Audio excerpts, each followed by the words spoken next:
भगवान की अपरिमित कृपा के फलस्वरूप हम सभी पहले तो मनुष्य देह पाते हैं और उसके बाद में भगवान को जानने की इच्छा, भगवान के सुनने की इच्छा यदि प्राप्त हो जाए तो समझ लीजिए भगवान की बहुत बड़ी कृपा है। संसार में सब कुछ मिल सकता है लेकिन तीन चीज मांगने से अथवा पुरुषार्थ से नहीं मिल सकता। अपना मानव शरीर मांगने से नहीं मिल सकता। आपका कर्म होगा और कर्म के बाद भगवान की कृपा होगी। जैसे कोई किसी से कर्ज लिया हो और बरसों तक न दे पाए, उसका ब्याज मूल धन का जो है 100 गुना बढ़ जाए या उससे अधिक बढ़ जाए, ऐसी अवस्था में जो मालिक है वह यह बोल दे कि केवल आप मूल धन दे दीजिए, तो देने वाले को बहुत आराम हो जाता है। इसी प्रकार से यदि केवल कर्मों का ही फल भगवान देंगे तो भक्ति का कोई अर्थ नहीं रह जाएगा। क्या अर्थ रह जाएगा?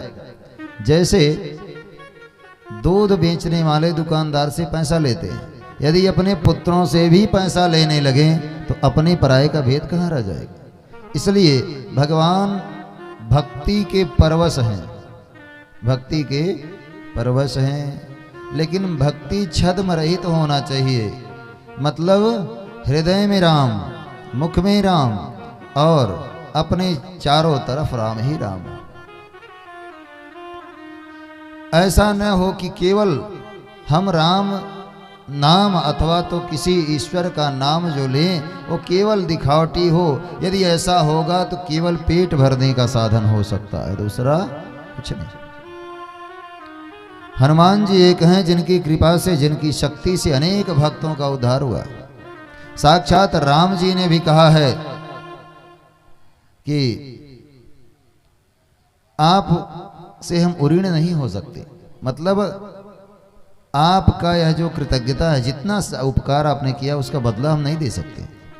भगवान स्वयं कहते अस कहि श्रीपत कंठ लगावे। ऐसे हनुमान जी जगत के मंगल करने के लिए प्रतिष्ठित हैं, लेकिन उनका कोई वेश बना करके इधर उधर घूमने लगे तो केवल वह पेट भरने का साधन हो सकता है, दूसरा।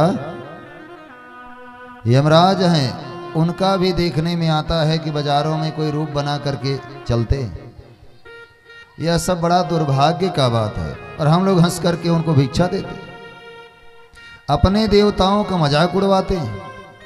जो यमराज हैं, धर्मराज हैं, जिनके देखते ही बड़े से बड़े जीव कांप उठते हैं, जो संयमिनीपुरी के मालिक और पूरे इस त्रिलोकी का शासन करते हैं, ऐसे यमराज हमारे एक एक रुपया के लिए मांग रहे हैं। कितने दुख की बात है। आप लोग कथा सुन रहे हैं, उसके बाद में उसकी महिमा न जानकर अपने देवताओं को नचाना पसंद करते।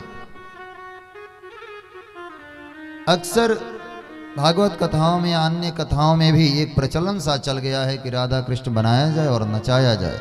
बनाया उसी को जाए जो बढ़िया नाच सकता। वो हमारे ईश्वर हैं, हम उनकी कथा कर रहे हैं और उनका जो है नाम गुणगान गा करके हम उस दुस्तर समुद्र सागर से, संसार सागर से पार जाना चाहते और उनको हम नचा करके, घुमा करके उनको 150 दे रहे हैं। उनकी यह बहुत बड़ा अपमान है। यह भक्ति नहीं है, यह भक्ति नहीं है, यही छद्म भक्ति है। इसी को पाप का खंड होने के कारण इसी को पाखंड कहते। यह सब जो है पाप का खंड है, इसलिए इसको पाखंड कहते।